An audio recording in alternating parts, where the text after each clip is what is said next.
નમસ્કાર વિદ્યાર્થી મિત્રો, હું નિલેશ વાણિયા બાયોલોજી વિડિયો લેક્ચરમાં આપણું હાર્દિક સ્વાગત કરું છું। તો કાલે આપણે પુષ્પો વિશે વનસ્પતિ જે છે આપણી આ સપુષ્પી વનસ્પતિઓ એના વિશે માહિતી લીધી અને એની અંદર લિંગી પ્રજનન થાય છે એના વિશે જોયું। લિંગી પ્રજનન થવા માટે કઈ કઈ વસ્તુ જવાબદાર છે એના વિશે પણ આપણે જોયું અને પછી આપણે જોયું હતું પૂર્વ ફલન રચનાઓ અને ઘટનાઓ, એટલે કે ફલન થયા પહેલાં વનસ્પતિ જે છે એની અંદર શું શું ફેરફાર જોવા મળે છે, કઈ કઈ વસ્તુનું નિર્માણ કરે છે।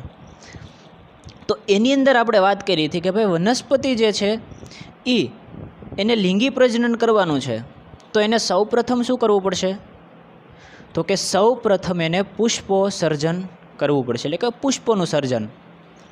તો આ પુષ્પોનું સર્જન કરવા માટે વનસ્પતિ જે છે એની અંદર નિર્ણય લેવાતો હોય છે કે ભાઈ હવે એનો જે વાનસ્પતિક તબક્કો છે એ પતી ગયો છે, એટલે હવે એને પુખ્ત થઈ ગઈ છે, એટલે એને હવે લિંગી પ્રજનન કરવાની જરૂરિયાત છે, એટલે કે કેમ કે એને સંતતિ હવે આગળ વધારવાની છે।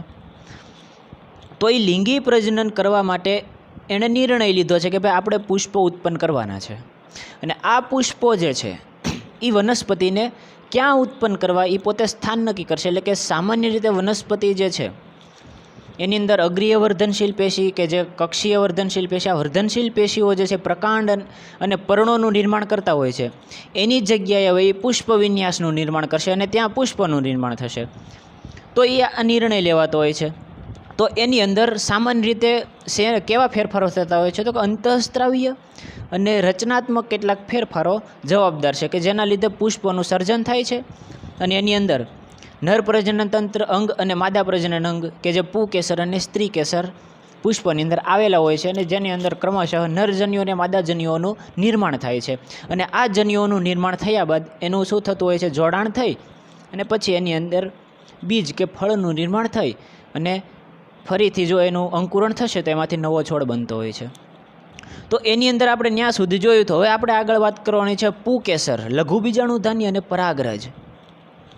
હવે પુકેસર એટલે શું, તો કે સામાન્ય રીતે જે આપણે કાલે પુષ્પમાં તમને લોકોને પુકેસર બતાવ્યું હતું કે જે તંતુ અને એક પરાગાશય નામની બે રચનાઓથી બનેલી આખી કમ્પ્લીટ રચના છે, તો એ છે પુકેસર કે જે સામાન્ય રીતે જેની અંદર લઘુ બીજાણુ ધાનીઓ આવેલી હોય છે અને આ લઘુ બીજાણુ ધાનીઓની અંદર લઘુ બીજાણુઓ એટલે કે પરાગરજનું શું થતું હોય છે, નિર્માણ થતું હોય છે। તો સામાન્ય રીતે જો આપણે કોઈ પણ પરાગરજની વાત કરતા હોઈએ તો પરાગરજ જે છે એ કેવી રચના છે, તો કે ભાઈ એની અંદર બે મુખ્ય રચનાઓ આવેલી છે, એક તો છે તંતુ અને બીજું શું છે પરાગાશય। એટલે કે કમ્પ્લીટ મેં જે તમને કાલે પરાગાશય એટલે કે પુકેસર બતાવ્યું હતું તો એની અંદર એક લાંબો પાતળો વાળ જેવો એક તંતુ હતો અને એની ઉપર એક લંબગોળાકાર એક રચના હતી કે જેને આપણે પરાગાશય કીધું હતું।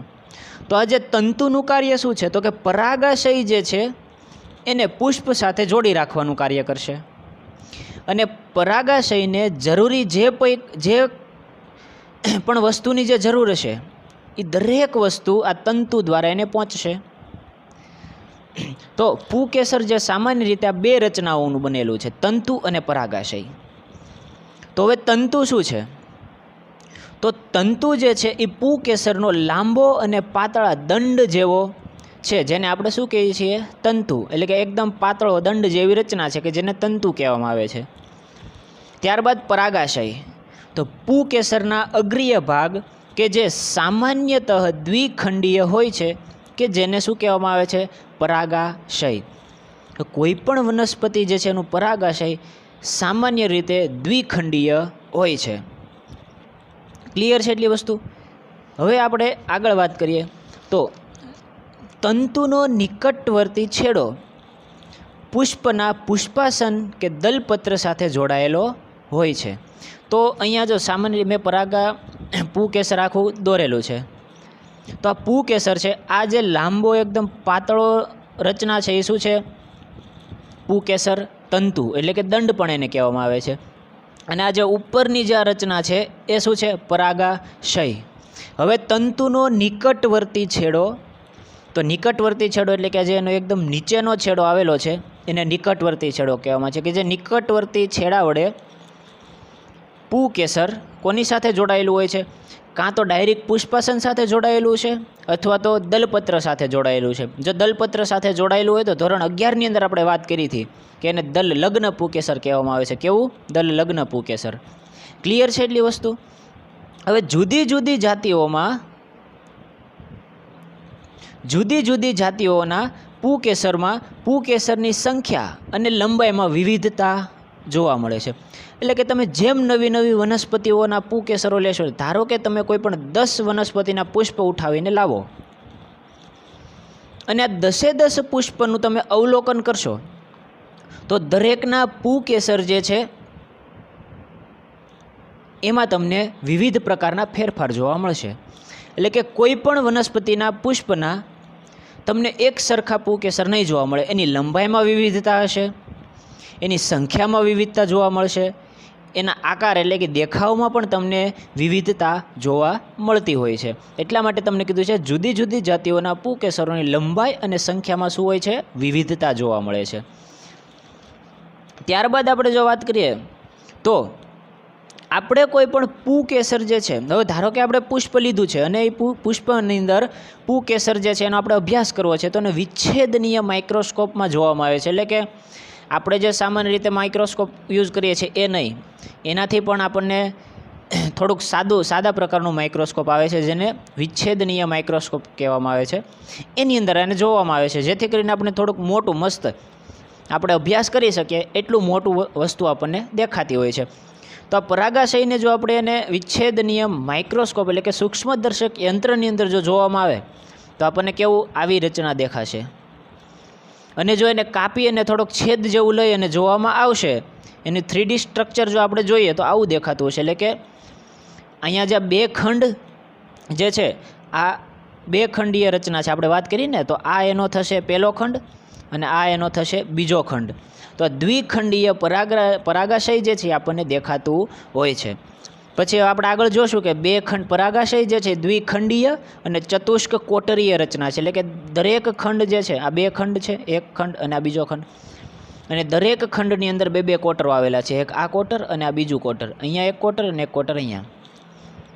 તો આ પરાગાશય જે છે એ દ્વિખંડીય અને ચતુષ્ક કોટરીય રચના છે કે દરેક ખંડની અંદર 2 કોટરો આવેલા છે. તો આવી રચના પણ આપણને જોવા મળતી હોય છે. ક્લિયર છે એટલી વસ્તુ? હવે આપણે આગળ વાત કરીએ તો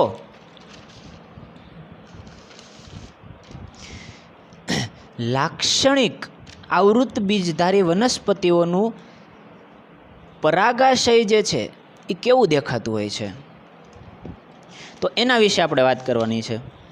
તો સામાન્ય રીતે મેં તમને વાત કરી ને કે વનસ્પતિનું પરાગાશય જે છે એ સામાન્ય રીતે દ્વિખંડીય અને ચતુષ્ક કોટરીય રચના છે. એટલે કે એ પરાગાશય જે છે એની અંદર 2 ખંડો આવેલા છે અને દરેક ખંડની અંદર 2 કોટરો આવેલા છે. કોટર એટલે કે એક જગ્યા કે જેની અંદર પરાગરજ જે છે એનું નિર્માણ થતું હોય છે.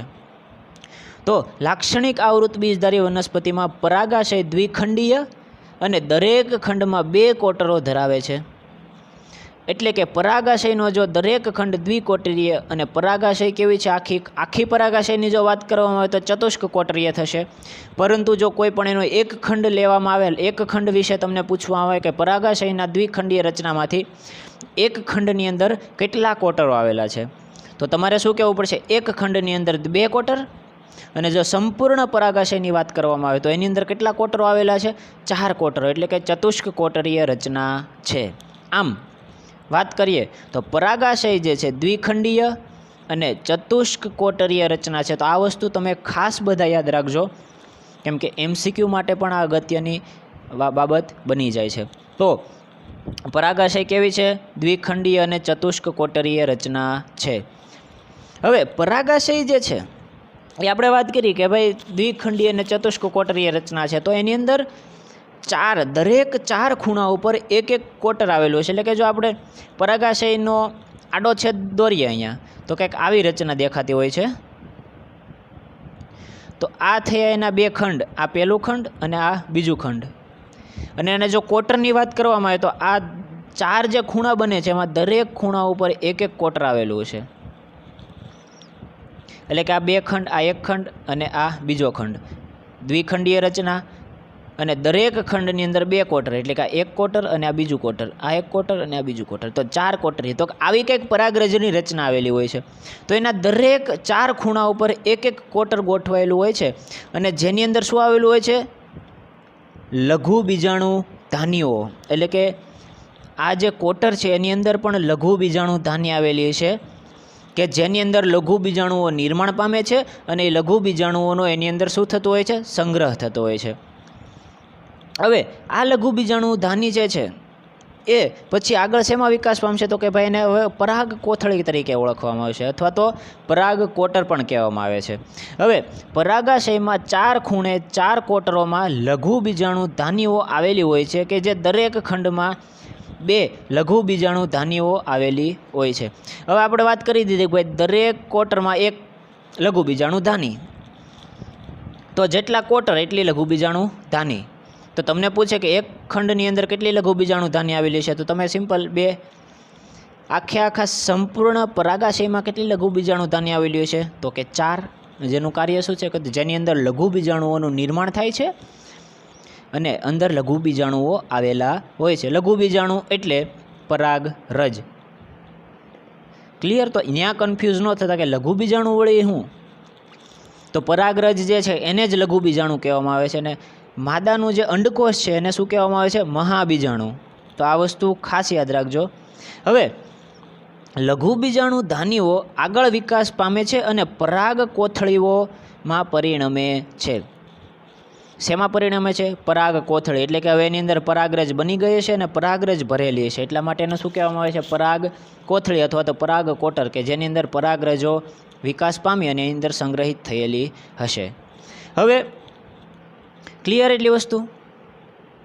હવે જો પરાગાશયની લંબાઈને અનુસરીને આયામ રીતે ગોઠવાયેલી છે અને પરાગરજથી ભરેલી હોય છે, તો આ જે પરાગાશયની લંબાઈ જે છે એને અનુસરીને, તો આ પરાગ કોથળી જે છે એ પરાગરજની લંબાઈને અનુસરીને આયામ રીતે એટલે કે ઊભી ગોઠવાયેલી છે અને જે શેનાથી ભરેલી છે? પરાગરજથી ભરેલી. એટલે કે જો પરાગરજ જે છે, પરાગાશય જે છે એટલું લાંબુ છે તો પરાગ કોથળી પણ એ પ્રમાણમાં લાંબી હશે અને એની અંદર શું ભરેલું હશે?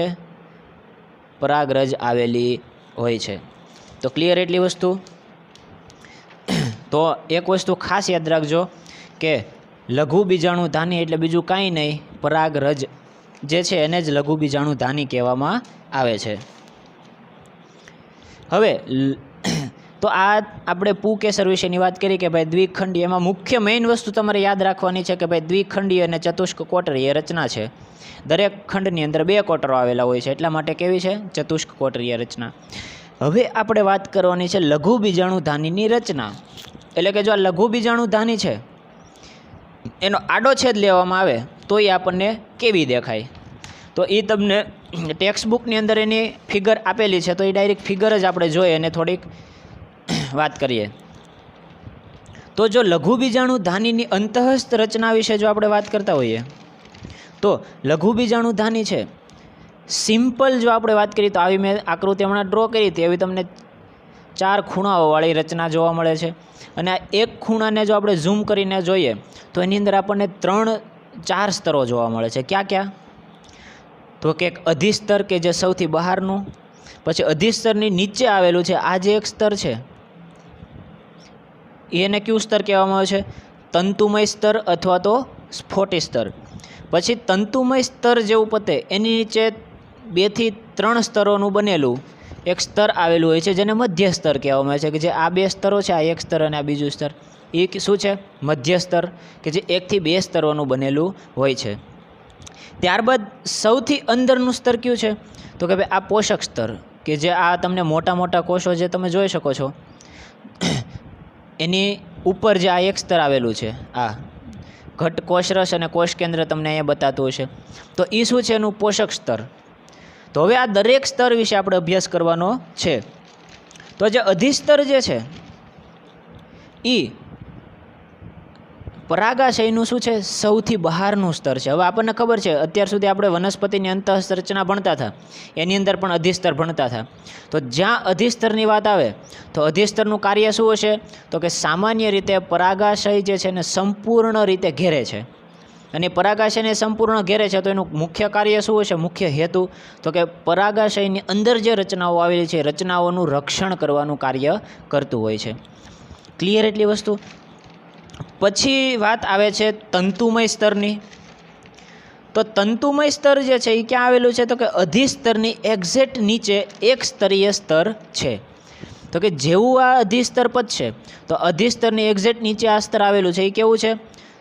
તંતુમય સ્તર, અથવા તો એને કેવું સ્તર કહેવામાં આવે છે? સ્ફોટી સ્તર પણ કહેવામાં આવે છે. તો નામ ઉપરથી જ આપણને ખબર પડી જાય કે સ્ફોટી સ્તર શું કામ કહેવામાં આવે છે. તો કે આ સ્તર જે છે એનું કાર્ય શું હશે? તો કે પરાગરજ જે છે, પરાગાશય, એનું સ્ફોટન કરવામાં મદદરૂપ થતું હશે. એટલે કે જ્યારે પણ પરાગાશય જે છે એ પરિપક્વ થઈ જતું હોય છે ત્યારે એનું સ્ફોટન કરવામાં મદદરૂપ થાય છે. એટલે કે આ સ્તર જે છે એની ઉપર બહારની દિવાલો ઉપર તંતુમય સ્તરો બંને બાજુ આવેલા હોય છે. અને આ તંતુઓ જે છે એ સામાન્ય રીતે એની પાસે એવી તાકાત હોય છે કે એ ભેજને ગ્રહણ પણ કરી શકે છે અને ભેજને મુક્ત પણ કરી શકે છે. તો જ્યારે પરાગાશય પરિપક્વ થઈ જશે ત્યારે એ શું કરશે? તો કે ભાઈ તંતુઓ જે છે એ શું કરશે? ભેજ મુક્ત કરી દેશે. હવે જેવો ભેજ દૂર કરી દેશે એટલે સુકાઈ જશે, અને સુકાશે એટલે એનું સંકોચન થશે. સુકાઈ જાય એટલે આપણને ખબર છે કોઈ પણ વસ્તુ સંકોચાઈ જાય. તો દરેક તંતુઓ જે છે સંકોચાવાને કારણે શું થશે? તો કે જે સ્ફોટી પ્રદેશ આવેલો હોય છે આ સ્ફોટી પ્રદેશમાં તાણ સર્જાશે, અને જેના લીધે શું થશે? સ્ફોટી પ્રદેશ છે એ તૂટી જશે. અને આવી રીતે તૂટી અને અહીંયાથી શું થશે? પરાગરજો બહાર મુક્ત થતી હોય છે. એટલા માટે આ સ્ફોટી સ્તરનું કાર્ય, મુખ્ય કાર્ય શું છે? તો કે ભાઈ પરાગાશયના સ્ફોટનમાં એનો ફાળો છે. પછી વાત આવે છે મધ્યસ્તર. તો મધ્યસ્તર જે છે એ સામાન્ય રીતે મધ્યસ્તરનું કાર્ય એક સ્તરનું બનેલું હોય છે, 2 થી 3 સ્તરનું બનેલું હોય છે. તો આ જે મધ્યસ્તર છે એ સામાન્ય રીતે સ્ફોટી સ્તરની નીચે આવેલું છે અને 1 થી 3 સ્તરોનું બનેલું છે. તો આ મધ્યસ્તર જે છે એનું સામાન્ય જનરલ કાર્ય આપણને કંઈ કીધું નથી, પરંતુ આ જે મધ્યસ્તર છે એ મધ્યસ્તર જ્યારે એની અંદર આવેલા જે લઘુબીજાણુ માતૃકોષો જે છે એના વિભાજનની શરૂઆત થાય, એ વિભાજનની શરૂઆત પહેલાં આ સ્તર જે છે એ વિઘટિત થતું હોય છે અથવા તો નાશ પામી જતું હોય છે. અને કેટલીક વખત કેટલીક જાતિની વનસ્પતિઓ જે છે એની અંદર આ મધ્યસ્તર જે છે એના કોષો સ્ટાર્ચ અને અન્ય પોષક પદાર્થોનો સંગ્રહ પણ કરતા જોવા મળતા હોય છે. એટલે કે આ મધ્યસ્તરના જે આ 2 સ્તર જે છે એ ઘણી વખત સ્ટાર્ચ અને કેટલાક બીજા અન્ય પદાર્થો જે છે એનો સંગ્રહ કરતા હોય છે. જેનો ઉપયોગ શેમાં થાય છે? તો કે અહીંયા જે વિભાજન થઈ અને પરાગરજ બનવાની છે અને પછી આ પરાગરજનો જે વિકાસ થવાનો છે એની અંદર એનો કંઈક ફાળો હશે. પછી એની અંદર આપેલું છે સૌથી અંદરનું ત્રીજું સ્તર, કે જેને આપણે કીધું છે પોષક સ્તર. તો હવે પોષક સ્તર જે છે એના નામ ઉપરથી જ આપણને ખબર પડી જાય કે એનું કાર્ય શું હશે. તો કે ભાઈ અંદર જે પરાગ માતૃકોષો જે છે એમાંથી પરાગરજ બનવાની છે, અને આ પરાગરજ જે છે એનો વિકાસ થશે. તો એ વિકાસ દરમિયાન પરાગરજને શું કરતું હશે? પોષણ પૂરું પાડતું હશે. તો પરાગરજનું પોષક સ્તરનું શું છે? કાર્ય. તો પોષક સ્તર જે છે હવે એની વિશેષતા શું છે? તો કે સામાન્ય રીતે એની અંદર સ્પષ્ટ જોઈ શકાય એવા કોષ કેન્દ્રો આવેલા છે અને ઘટ કોષરસ આવેલો છે. એટલે કે આ તમને અલગ દર્શાવેલું છે કે એની અંદર તમને ઘટ કોષરસ પણ દર્શાવેલો છે અને સ્પષ્ટ કોષ કેન્દ્ર પણ દર્શાવેલું છે. તો આ છે પોષક સ્તરની વિશેષતા. હવે પોષક સ્તરનું કાર્ય તો આપણે વાત કરી કે ભાઈ વિકાસ પામતી પરાગરજને પોષણ પૂરું પાડવાનું. ત્યારબાદ બીજું એક એનું મુખ્ય કાર્ય છે કે આપણને ખબર છે સામાન્ય રીતે જે પરાગરજ જે છે એ નિર્માણ પામે છે ત્યારે પરાગ ચતુષ્ક તરીકે હોય છે. એટલે કે પરાગરજ જે છે પરાગમાં માતૃકોષમાંથી પરાગરજનું અર્ધીકરણ થાય છે, અને અર્ધીકરણમાં આપણને ખબર છે 1 કોષના 4 કોષ બને છે. તો 4 કોષ બને છે અને દરેક કોષ પરાગરજમાં રૂપાંતરિત થવાની છે, પરંતુ આ 4 કોષ જે છે એકાબીજા સાથે ચોટેલા હોય છે. તો એકી સાથે 4 પરાગરજ જો બહાર આવશે તો એ આગળની પ્રોસેસ કરવામાં એને નુકસાનકારક છે, એટલે કે એના સરળતા નહીં રહી. તો એટલા માટે જે પોષક સ્તર જે છે એ એક ખાસ પ્રકારના ઉત્સેચકનો સ્ત્રાવ કરે છે કે જેને કેલસ ઉત્સેચક કહેવામાં આવે છે. તો કેલસ ઉત્સેચક જે છે એનો સ્ત્રાવ પોષક સ્તર કરે છે, અને આ કેલસ ઉત્સેચકનું કાર્ય શું છે કે જ્યારે પરાગરજ બની જશે, સંપૂર્ણ પરાગ ચતુષ્કનો વિકાસ કમ્પ્લીટ થઈ જશે, ત્યારે કેલસ ઉત્સેચક જે છે એ આ ચારે ચાર પરાગરજ જે છે એને છૂટી પાડવાનું કાર્ય કરે છે. એટલે કે પરાગરજ 4 છે જથ્થામાં, એ દરેકને શું કરશે? છૂટી પાડી દેશે. ક્લિયર એટલી વસ્તુ? તો આ પણ એનું શું છે? પોષક સ્તરનું એક કાર્ય છે. બીજી વસ્તુ કે હવે પરાગરજ જે છે એની દિવાલ પ્રોટીન ધરાવે છે, એટલે કે પ્રોટીન એની અંદર આવેલું છે. તો આ પ્રોટીન જે છે એનો સ્ત્રાવ ક્યાં થતો છે? એનું નિર્માણ કોણ કરે છે? તો કે એનું નિર્માણ પણ આ પોષક સ્તર દ્વારા જ થાય છે. એટલે કે આ પોષક સ્તર જે છે એ જ પ્રોટીનનો સ્ત્રાવ કરે છે. તો એટલા માટે તમે જો MCQમાં તમને ક્યાંય પૂછાય કે પોષક સ્તર જે છે એનું કાર્ય શું છે, અને એની તમને ઓપ્શનમાં આપેલું હોય કે ભાઈ પોષક સ્તર જે છે અંતઃસ્ત્રાવોનો સ્ત્રાવ કરે છે અને પ્રોટીનનો પણ સ્ત્રાવ કરે છે, તો એ ઓપ્શન તમે સિલેક્ટ કરી શકો છો. કેમ કે હા, અંતઃસ્ત્રાવ કેલસ નામનો ઉત્સેચક અંતઃસ્ત્રાવનો પણ સ્ત્રાવ કરે છે, ઉત્સેચકનો, અને પ્રોટીનનો પણ એ શું કરે છે? સ્ત્રાવ કરે છે. ક્લિયર એટલી વસ્તુ? તો આ તેની અંતઃસ્થ રચના, એની અંદર 4 સ્તરો આવેલા છે, અને 4 સ્તરો ક્યાં ક્યાં આવેલા છે તો એ આપણે ફરીથી એકવાર જોઈ નાખીએ. તો લઘુબીજાણુ ધાનીની જો આપણે રચનાની વાત કરવામાં આવે તો લઘુબીજાણુ ધાની આડા છેદમાં જોતા તે લાક્ષણિક પરાગાશય, એટલે કે લઘુબીજાણુ ધાનીની બાહ્ય સપાટી ગોળાકાર હોય છે. લઘુબીજાણુ ધાની સામાન્ય રીતે 4 દિવાલોથી 4 દિવાલીય સ્તરોની બનેલી છે, એટલે કે 4 દિવાલીય સ્તરોથી આવૃત છે. હવે એની અંદર વાત કરીએ તો પહેલું કયું છે? અધિસ્તર. બીજું છે તંતુમય, એટલે કે સ્ફોટી સ્તર, મધ્ય સ્તરો અને પોષક સ્તરો. તો એની અંદર જે આપણે આ 3 સ્તરો, સામાન્ય રીતે આ 3 સ્તરો જે છે અધિસ્તર, તંતુમય સ્તર અને મધ્ય સ્તરો, એનું મુખ્ય કાર્ય શું છે? તો કે ભાઈ આ 3 સ્તરો છે એ સામાન્ય રીતે રક્ષણ અને પરાગાશયનું સ્ફોટનને પ્રેરી અને પરાગરજને મુક્ત કરવામાં મદદરૂપ થતા હોય છે. એટલે કે આપણે વાત કરી કે ભાઈ આ સ્તર જે છે અધિસ્તર, એ શું કરે છે? એના રક્ષણનું કાર્ય કરે છે. મધ્ય સ્તરના તંતુમય સ્તર જે છે સ્ફોટી સ્તર, એ શું કરે છે? એની ઉપર આવેલા જે તંતુઓ છે એ ભેજ ગુમાવી અને શું કરશે? સંકોચાશે. એના લીધે શું થતું હોય છે? પરાગાશયનું સ્ફોટન થતું હોય છે, અને એમાંથી પરાગરજ મુક્ત થતી હોય છે. તો એ દરેક સ્તરો વિશે આપણે માહિતી લઈ લીધી છે, પણ એકવાર અહીંયા આપણે વાંચી લઈએ. તો અધિસ્તર જે છે સૌથી પહેલું સ્તર, એની વાત કરીએ તો પરાગાશયને આવરતું સૌથી બહારનું સ્તર છે તે ચપટા નળાકાર કોષોનું બનેલું છે અને તે રક્ષણનું કાર્ય કરે છે. તો અધિસ્તર જે છે સામાન્ય રીતે આપણને ખબર છે એકદમ ચપટા અને નળાકાર કોષોનું, લાંબા કોષોનું જ બનેલું હોય છે. એનું કાર્ય શું છે? રક્ષણનું કાર્ય કરતું હોય છે. પછી આપણે વાત કરવાની છે તંતુમય સ્તર કે સ્ફોટી સ્તર, બે નામથી આપણે એને ઓળખી શકીએ છીએ. તો અધિસ્તરની નીચે આવેલું આ એક સ્તરીય સ્તર છે, એટલે કે એક જ સ્તરનું બનેલું છે. આ સ્તર જે છે એ સ્ફોટન પ્રેરી પરાગરજ મુક્ત કરવામાં મદદરૂપ થાય છે. આપણે આગળ વાત કરી દીધી કે એની અંદર આવેલા જે તંતુઓ જે છે એ તંતુઓનું શું થતું હોય છે? સંકોચાય છે, અને તંતુઓ સંકોચાવાથી પરાગરજની દિવાલ છે એની ઉપર દબાણ સર્જાય છે, અને દિવાલ શું થતી હોય છે? સ્ફોટી પ્રદેશ છે ત્યાંથી એનું સ્ફોટન થતું હોય છે. તો આ સ્ફોટી સ્તરની અંતઃ અને બાહ્ય દિવાલ ઉપર આવેલા તંતુમય સ્થૂલન તેના ભેજદર્શક ગુણધર્મને લીધે પરાગાશયના સ્ફોટનમાં મહત્ત્વનો ફાળો ભજવે છે. હવે કઈ રીતે મહત્ત્વનો ફાળો ભજવે છે એ મેં વાત કરી દીધી કે ભેજ મુક્ત કરી અને શું કરશે? સંકોચાશે, અને એના લીધે પરાગાશયનું શું થતું હોય છે? સ્ફોટન થતું હોય છે. હવે વાત આવે છે ત્રીજું, મધ્ય સ્તર. તો સ્ફોટી સ્તર પછી 1 થી 3 સ્તરનું બનેલું હોય છે. કેટલા સ્તરનું? 1 થી 3 સ્તરનું બનેલું છે. આ સ્તરના કોષો લાક્ષણિક હોય છે ક્ષણિક હોય છે. જ્યારે લઘુ બીજાણુ માતૃકોષો અર્ધીકરણ પામે છે તેના પહેલાં શું થાય છે? અદૃશ્ય થાય છે. એટલે કે આ સ્તરના કોષો છે ક્ષણિક, એટલે થોડાક સમય પૂરતા જ હોય છે. જેવું લઘુ બીજાણુ માતૃકોષ જે છે એનો વિકાસ ચાલુ થશે, કે એનું અર્ધીકરણ ચાલુ થઈ જશે, ત્યારે આ સ્તરો શું થતા હોય છે? અદૃશ્ય, એટલે કે વિઘટિત થઈ જતા હોય છે. એટલા માટે તમને કીધું છે કે કેવું છે? ક્ષણિક સ્તર છે. મોટાભાગની જાતિઓમાં મધ્ય સ્તરના કોષો સ્ટાર્ચ અને અન્ય પોષક પદાર્થોનો સંગ્રહ કરે છે અને તેનો ઉપયોગ પરાગરજના વિકાસ માટે કરતા હોય છે.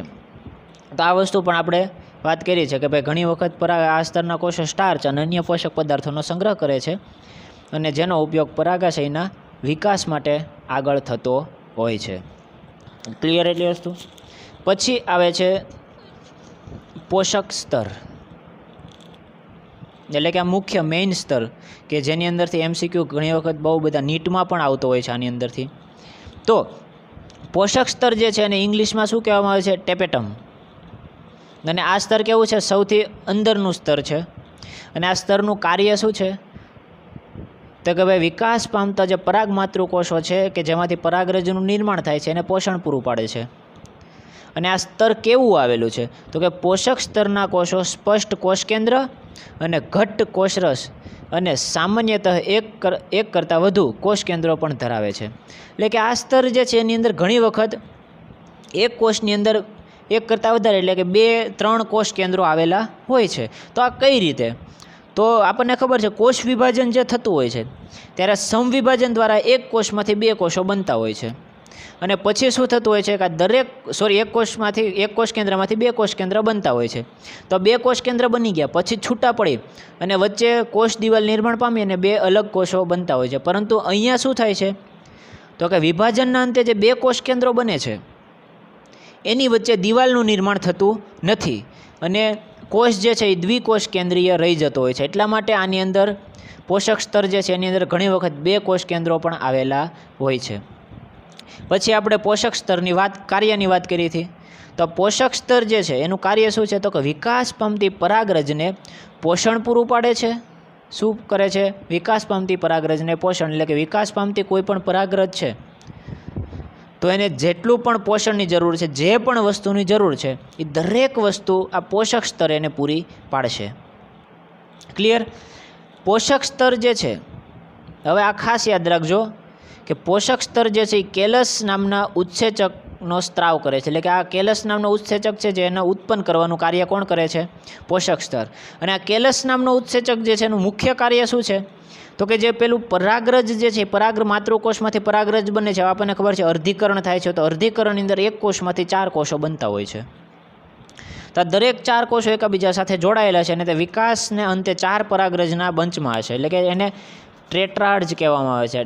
ડાય, ટ્રાય અને ટેટ્રા, 4 વસ્તુ એને ટેટ્રા કહેવામાં આવે છે. એટલે અહીં 4 પરાગરજ છે એકબીજા સાથે જોડાયેલી છે એટલા માટે એને ટેટ્રાડ કહેવામાં આવે છે. તો આ દરેક 4 પરાગરજ છે. હવે 4 પરાગરજ જો કોઈ પણ જગ્યાએ એમનેમ રહેશે તો એને એક જગ્યાએથી બીજી જગ્યાએ જવામાં અઘરું પડી જશે. તો એટલા માટે દરેક પરાગરજ છે એને છૂટું થવું પડે. તો એને છૂટી પાડવાનું કાર્ય કોણ કરશે? તો કે કેલેસ ઉત્સેચક જે પરાગરજની ફરતે આવેલો હશે અને જેવી પરાગરજ પરિપક્વ થઈ જશે એટલે કેલસ નામનું ઉત્સેચક છે એ સુકાઈ જશે અને પીળા કલરના પાવડર સ્વરૂપે થઈ જશે, જેથી કરીને આ 4 પરાગરજ છે એ શું થઈ જતી હોય છે? એકાબીજાથી છૂટી પડી જાય છે અને દરેક પરાગરજ સ્વતંત્ર રીતે મુક્ત થઈ શકતી હોય છે. તો આ પોષક સ્તર કાર્ય અને ખાસ કરીને કેલસ નામના ઉત્સેચકનો શું કરે છે? સ્ત્રાવ કરતું હોય છે અને એનું કાર્ય શું છે? પરાગ ચતુષ્કમાં જે 4 પરાગરજો છે એકાબીજા સાથે ચોંટેલી હોય છે એને મુક્ત કરવાનું કાર્ય કરે છે. ત્યારબાદ આપણે વાત કરી હતી કે પરાગાશયની દિવાલ જે છે પરાગરજની દિવાલ જે છે એ પ્રોટીન ધરાવે છે. પરંતુ આ પ્રોટીન આવ્યું ક્યાંથી? આ પ્રોટીન તો કે ભાઈ પ્રોટીનનો સ્ત્રાવ પણ કોણ કરે છે? પોષક સ્તર. એટલે કે આ પોષક સ્તર જે પ્રોટીન ઉત્પન્ન કરે છે અને પ્રોટીન પરાગરજની દિવાલ ઉપર આવી જતો હોય છે. અને આ પ્રોટીન જે છે ઘણી વખત એના લીધે એલર્જી, હવે આપણે ખબર છે કે કોઈ પણ ઘણા મનુષ્યોને શું હોય છે તો કે બાગ બગીચામાં જાય તો એને છીંકવું આવવા માંડે, કેટલા લોકોને ઉધરસ આવવા માંડે, તો આવું બધું થતું હોય છે. કેટલાક લોકોને શરદી થઈ જતી હોય છે. તો આ એવું થવાનું કારણ શું હોય છે? એ લોકોને એલર્જી હોય છે. શેની એલર્જી? પરાગરજની. એટલે કે બગીચાની અંદર જે પુષ્પો હોય છે તો વાતાવરણમાં એની પરાગરજ મુક્ત થાય અને વાતાવરણમાં ઉડતી હોય છે. તો એ જેવી એના નાકની અંદર જશે તો એ એલર્જી થશે. પણ એ એલર્જી થવા માટે જવાબદાર કોણ છે? તો કે એની અંદર આ જે પ્રોટીન ઘણી વખત ઉત્પન્ન થતા હોય છે તો આ પ્રોટીન જે છે એ પણ ઘણી વખત એલર્જી કરવા માટે જવાબદાર હોય છે. ક્લિયર એટલી વસ્તુ.